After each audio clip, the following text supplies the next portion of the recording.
Doris with the X-Block Ruler Template Company, and today I'd like to tell you about our Basic and Baby Basic products. Basic and Baby Basic work together. Baby Basic is actually 1/4 the size of a basic ruler, so they work together. 4 Baby Basics will equal the size of the basic.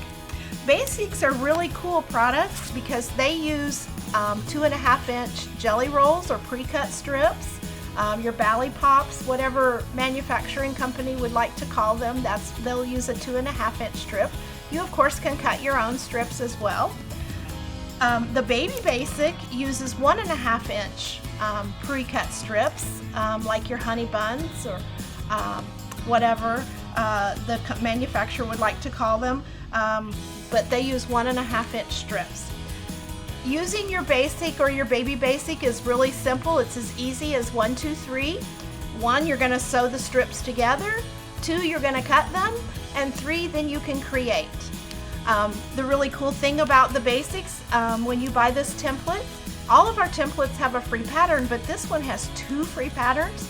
The quilt behind me is called Morning Star, and that's one of the free patterns that you can create whenever you purchase this template. Our templates can be found at the Fat Quarter shop, so be sure and visit them and get yours today.